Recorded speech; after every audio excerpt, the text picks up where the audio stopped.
विद्युत बल लिखाएं। विद्युत क्षेत्र में खींचा गया, विद्युत बल लिखाएं, विद्युत क्षेत्र में खींचा गया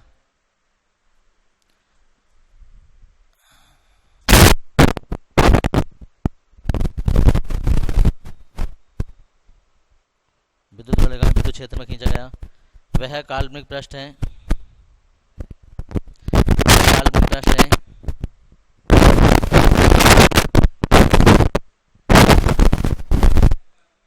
वह काल्पनिक पृष्ठ है, काल्पनिक पृष्ठ है जिस पर स्थित सूक्ष्म परीक्षण धन आवेश, जिस पर स्थित सूक्ष्म परीक्षण धन आवेश गति करने का प्रयास करता है, जिस पर स्थित सूक्ष्म परीक्षण धन आवेश गति करने का प्रयास करता है, गति करने का प्रयास करता है।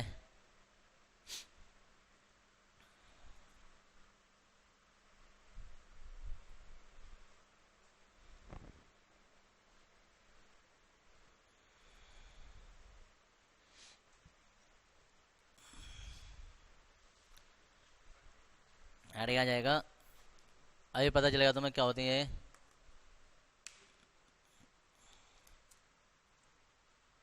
विद्युत बल रेखाओं के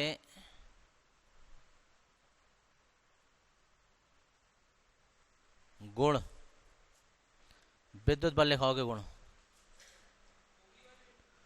अभी पता चलेगा, इसके बारे में चित्र बनाएंगे ना तब तुम्हें इसकी परिभाषा समझ में आएगी क्या चीज है ये।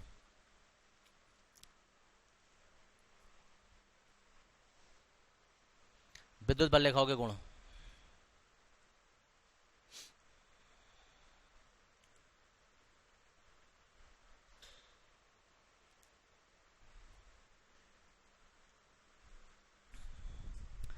देखो ये विद्युत बल रेखाएं होती क्या, इसमें लिख देना इसके निम्नलिखित गुण हैं नंबर 1 में।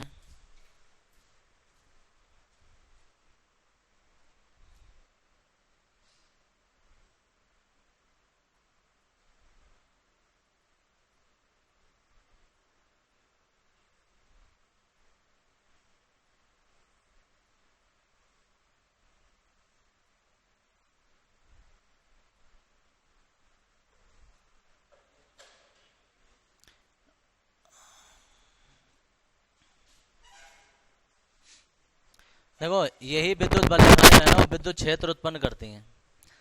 एक बात हमेशा के लिए याद रखना कि अगर हमारे पास कोई आवेश है, चाहे वो सूक्ष्म हो कुछ भी हो, अगर ये Q है तो ये अपने आसपास चारों ओर विद्युत क्षेत्र उत्पन्न करता हुआ चलता है E। तभी हमें कोई करंट लगता है, तभी हमें एहसास होता है कि यहाँ विद्युत क्षेत्र है, यहाँ कोई इलेक्ट्रिसिटी है। तो कोई भी आवेश है विद्युत क्षेत्र उत्पन्न करता है अपने चारों ओर। चारों ओर का मतलब जितनी उसकी रेंज होती है, r दूरी पर हो, कितनी भी दूरी पर हो, 10 सेंटीमीटर 5 सेंटीमीटर, जितनी इतनी दूरी नहीं, थोड़ी कम होती है, मिलीमीटर में होती है, इतनी दूरी पर चारों ओर वो विद्युत क्षेत्र उत्पन्न करता है।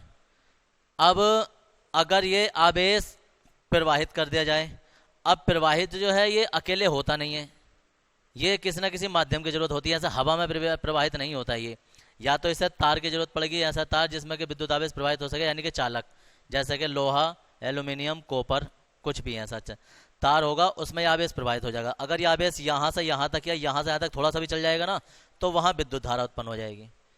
याद रखना, पूरी फिजिक्स खत्म हो जाती है, लोगों को आवेश और विद्युत धारा में अंतर समझ में आता है कि होता क्या है। आवेश रखे रखे विद्युत क्षेत्र उत्पन्न कर सकता है, विद्युत धारा नहीं कर सकता जब तक ये चलेगा नहीं। जब ये गतिमान अवस्था में हो जाएगा तो ये विद्युत क्षेत्र उत्पन्न भी कर, यहाँ साथ साथ तार के विद्युत क्षेत्र भी उत्पन्न करता हुआ चलेगा और तार के अंदर विद्युत धारा भी उत्पन्न करेगा।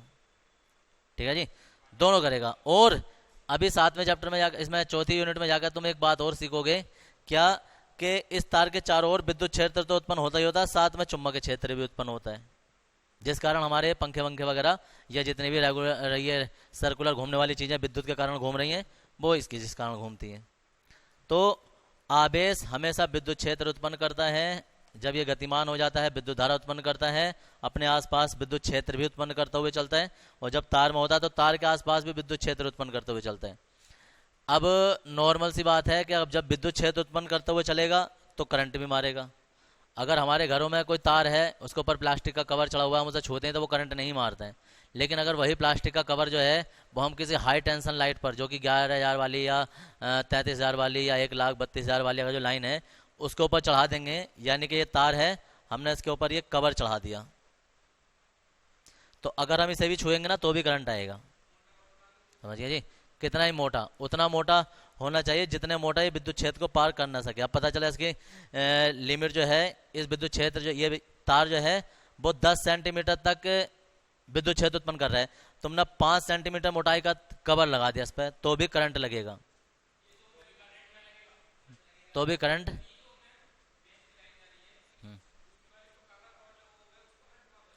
लाइट की पावर कम होती है। दूसरी बात, अब बैकलाइट वगैरह और ऐसे पॉलीमर के बनाए जा रहे हैं जिसमें कि विद्युत क्षेत्र पार नहीं हो रहा है, जिसमें 11,000 की लाइन भी एक केबल के अंदर भेज दी गई है। लेकिन नॉर्मली अगर तुम्हारे पास कोई 11,000 की लाइन है, तुम्हारे घर के आगे या कहीं 11,000 के तार जा रहे हैं, उस तार के ऊपर तुम एक प्लास्टिक का पैप डाल देना, पैप डाल दो, और ये सोचो कि हमने प्लास्टिक का पाइप डाल दिया, अब इस पाइप को छुएंगे तो इस पर करंट नहीं आएगा। तो 11,000 की लाइन है, उस पाइप के पार विद्युत क्षेत्र उत्पन्न कर देती है, और तार जब उस पाइप को पकड़ोगे तो उस पर करंट आता है। इसलिए बहम में मत रहना, किसी घर के आगे 11,000 की या 33,000 की कोई लाइन जा रही है और तुम सोचोगे हम बच्चों की वजह से, किसी की वजह से उसमें हम एक पाइप डलवा दें, चाहे वो प्लम्बर वाला पाइप हो या कोई मोटा पाइप हो, और सोचो उस पाइप को हम पकड़े उस पर करंट नहीं आएगा, तो बहम में मत रहना, उस पर बराबर करंट आता है। समझ गए? अब ये जो आपको कहिए केबल में, हाँ प्लास्टिक के ऊपर करंट आता है। आपको ये कहिए केबल जो है, तो एक केबल स्पेशल तरीके के प्लास्टिक पॉलीमर की बनाई जा रही है, जो कि विद्युत क्षेत्र उत्पन्न एक बार को नहीं कर पा रही है, बहुत कम कर पा रही है, जिस कारण आपस में लपेटने पर भी इनमें विद्युत क्षेत्र उत्पन्न नहीं हो रहा है। तो ये और तरीके के केबल बनाई जा रही हैं।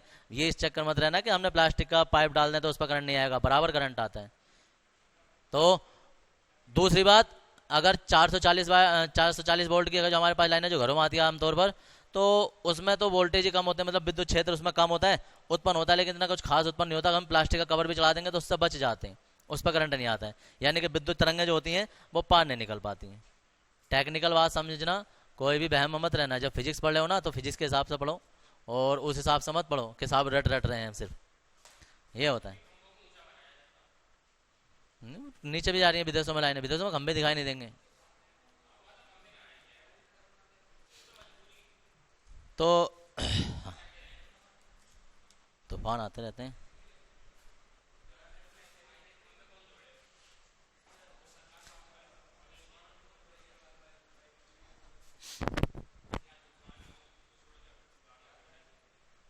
अब देखो इधर,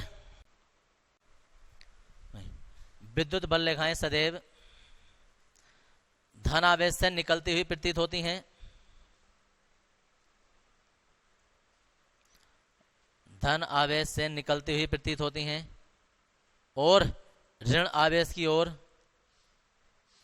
और ऋण आवेश की ओर आती हुई प्रतीत होती हैं।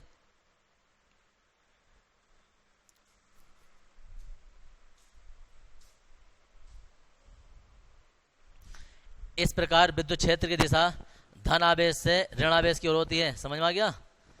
कोई पूछा विद्युत क्षेत्र किधर होगा, तो प्लस से माइनस की ओर होता है विद्युत क्षेत्र। इस प्रकार विद्युत क्षेत्र की दिशा प्लस से, मतलब धन आवेश से ऋण आवेश की ओर होती है, ऋण आवेश की ओर आती हुई प्रतीत होती हैं, ऋण आवेश की ओर आती हुई प्रतीत होती हैं। इस प्रकार, इसी लिखते रहो, इस प्रकार विद्युत क्षेत्र की दिशा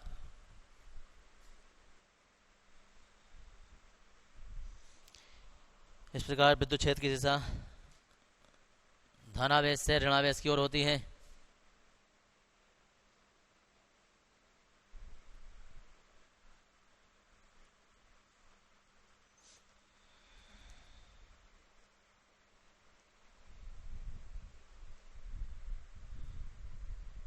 बनाओ चित्र।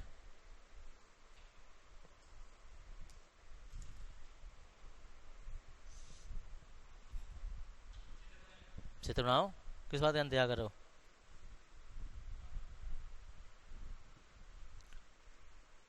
आज जाओ ढूंढो कि लाइट से आदमी क्यों मर जाता है।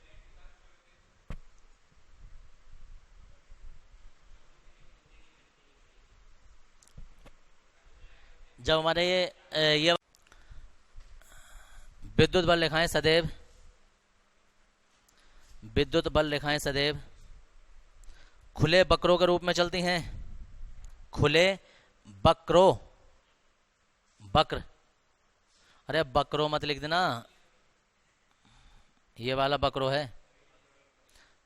खुले वक्रों के रूप में चलती हैं।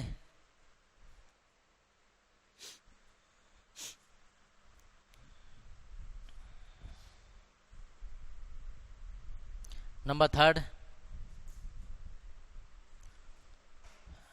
कोई दो विद्युत बल रेखाएं, कोई दो विद्युत बल रेखाएं कभी भी, कोई दो विद्युत बल रेखाएं कभी भी एक दूसरे को नहीं काटती हैं। कोई दो विद्युत बल रेखाएं कभी भी एक दूसरे को नहीं काटती हैं। कभी भी एक दूसरे को नहीं काटती हैं।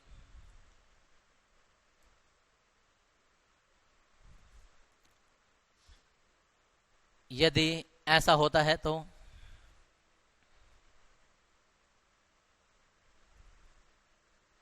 कभी भी एक दूसरे को नहीं काटती हैं। यदि ऐसा होता है तो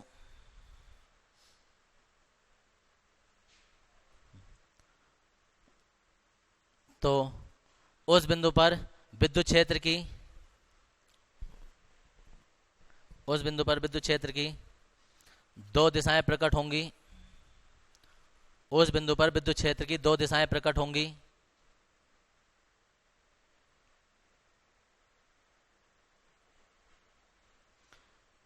जो कि असंभव है, जो कि असंभव है।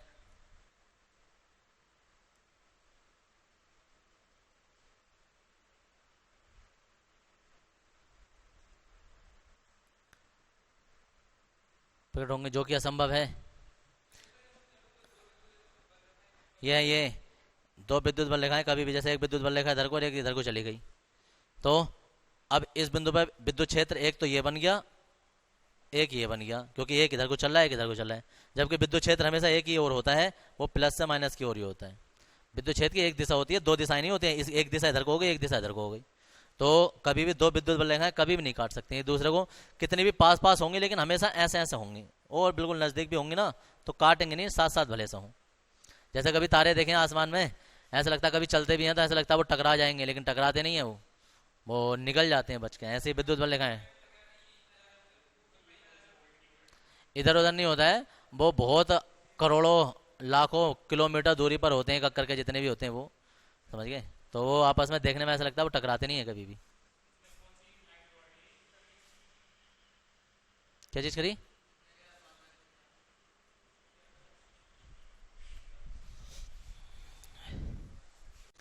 नंबर कितने हो गए?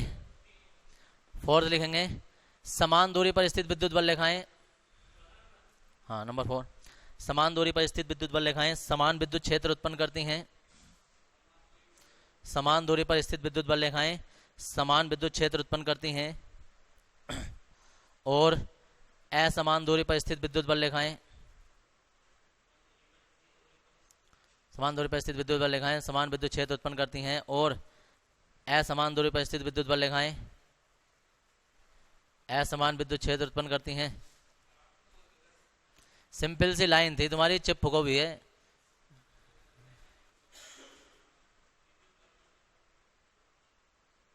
समान दूरी पर स्थित विद्युत बल रेखाएं समान विद्युत क्षेत्र उत्पन्न करती हैं।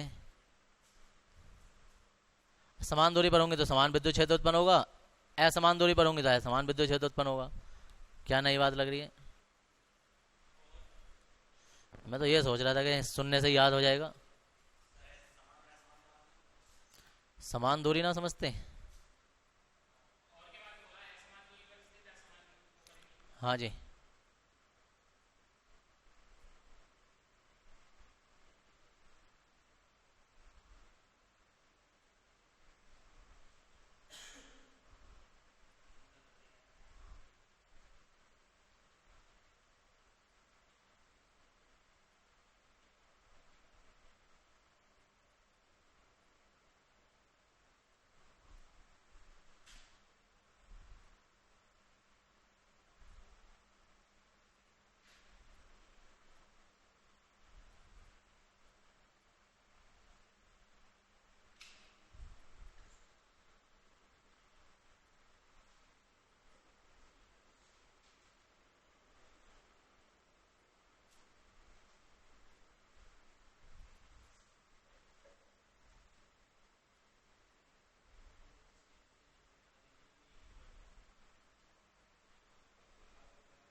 ये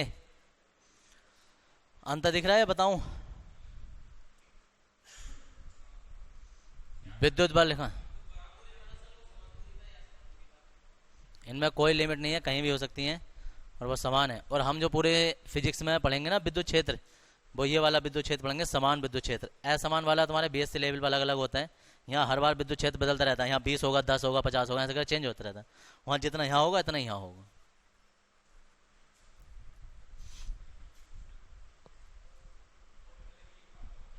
बना लिया है? चित्र नहीं बनाओगे तो बोलियो 5 रुपए की धूप बत्ती आरती उतार दो इसके चित्र की। धूप बत्ती 5 की आ रही है, 10 की आ रही है?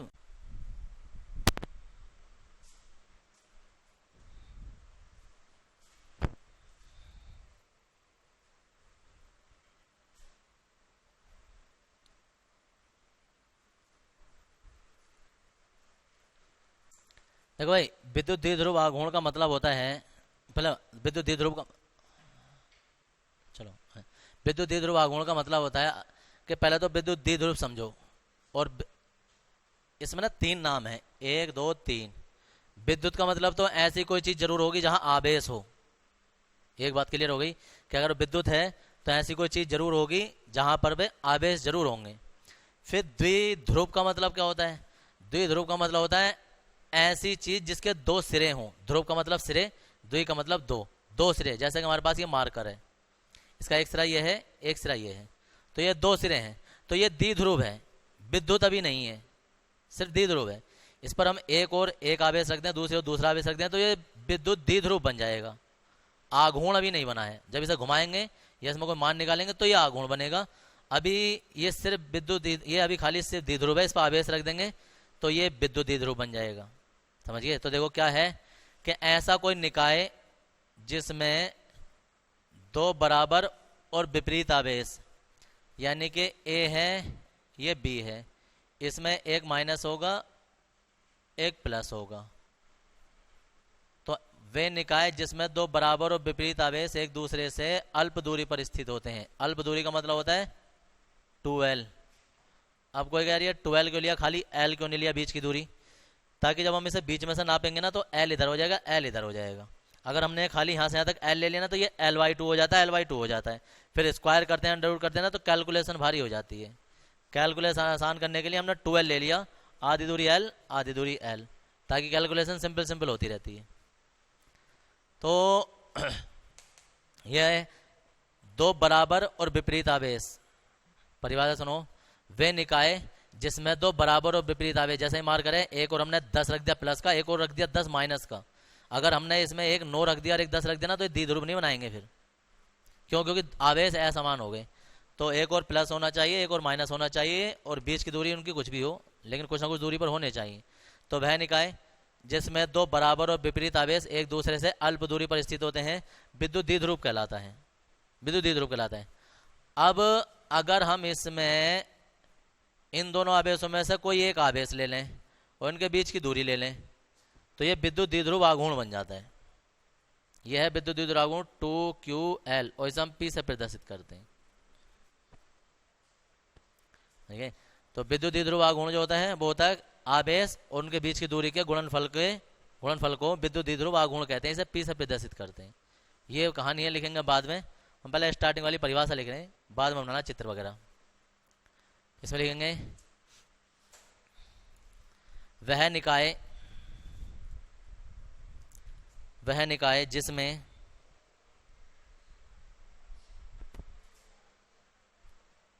वह निकाय जिसमें 2 बराबर तथा विपरीत आवेश, वह निकाय जिसमें 2 बराबर तथा विपरीत आवेश, 2 बराबर तथा विपरीत आवेश एक दूसरे से,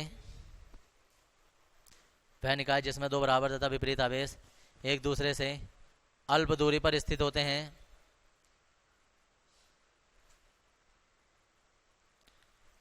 एक दूसरे से अल्प दूरी पर स्थित होते हैं, विद्युत द्विध्रुव कहलाता है।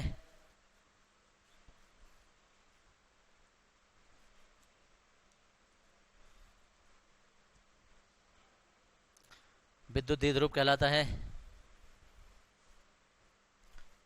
नई लाइन से लिखेंगे।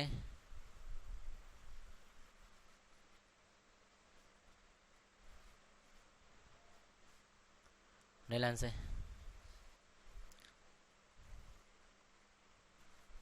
किसी विद्युत द्विध्रुव किसी विद्युत द्विध्रुव के किसी विद्युत द्विध्रुव के दोनों आवेशों में से किसी विद्युत द्विध्रुव के दोनों आवेशों में से किसी एक आवेश का परिमाण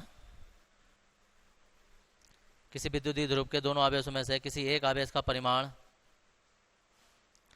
तथा उनके बीच की दूरी तथा उनके बीच की दूरी परिमाण परिमाण का मतलब है प्लस माइनस चिन्ह नहीं लेंगे हम, सिर्फ धनात्मक चिन्ह लेंगे। परिमाण तथा उनके बीच की दूरी के गुणनफल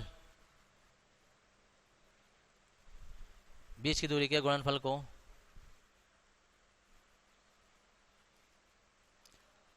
विद्युत द्विध्रुव आघूर्ण कहते हैं। विद्युत द्विध्रुव आघूर्ण कहते हैं।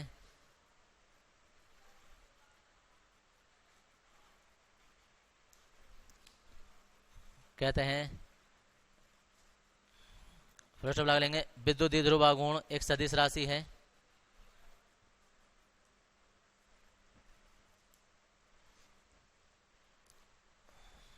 विद्युत द्विध्रुव आघूर्ण एक सदिश राशि है।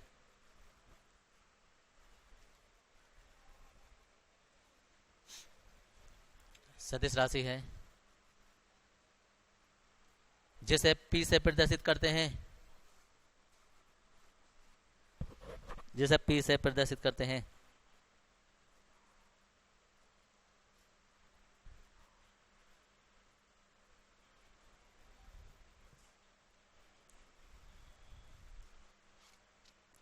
P से प्रदर्शित करते हैं। हो गया। नई लाइन से लिखेंगे। माना एक विद्युत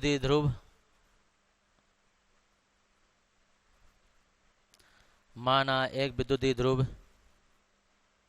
ए बी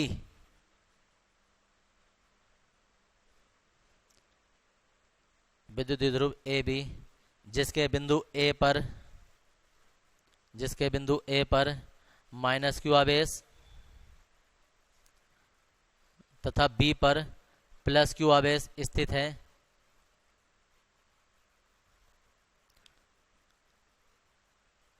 जिसके बिंदु ए पर माइनस क्यू आवेश तथा बी पर प्लस क्यू आवेश स्थित है और इनके बीच की दूरी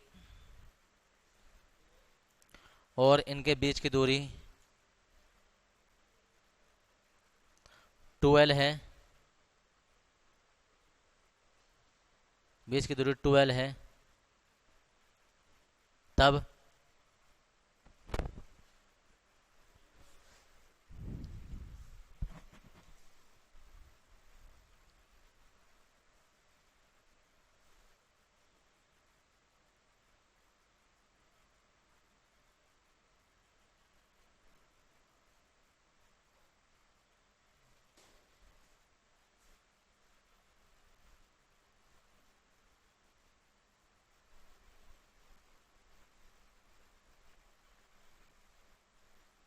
एक आवेश का परिमाण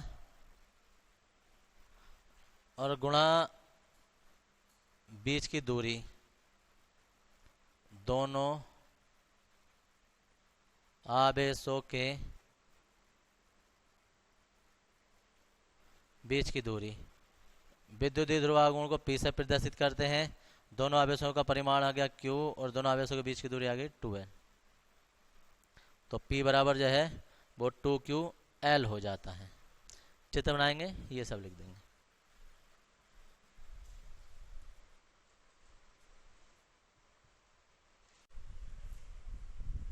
विद्युतीय ध्रुवाघूर्ण का मात्रक तथा विमा।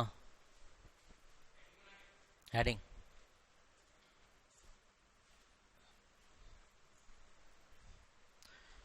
विद्युतीय ध्रुवाघूर्ण का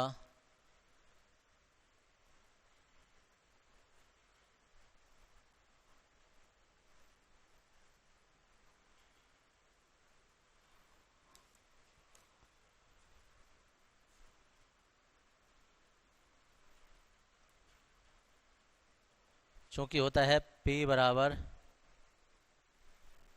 2QL। अब P के मात्रक की अगर जो हम बात करें तो Q का मात्रक तो होता है कूलाम, L का मात्रक होता है मीटर और 2 का कोई मात्रक होता नहीं है, यानी P का जो मात्रक आ जाएगा हो जाएगा कूलाम मीटर। P की विमा आ जाएगी, विमा कूलाम की विमा आ जाती है 80 और इसकी आ जाती है L, यानी कि 80L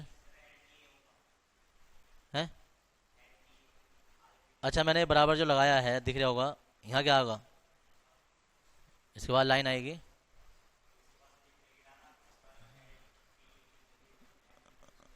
तो तुम्हें लग रहा था मैं ऐसा ना लिखता।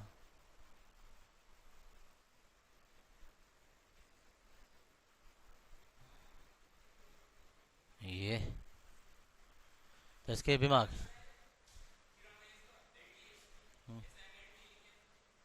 टी से टाइम हो गया।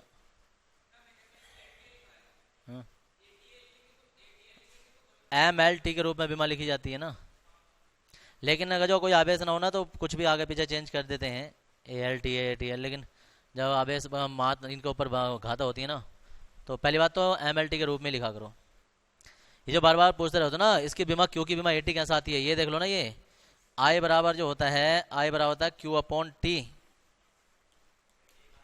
I धारा होती है, ये आवेश है, यानी कि ये धारा है विद्युत धारा, ये आवेश है, ये समय है।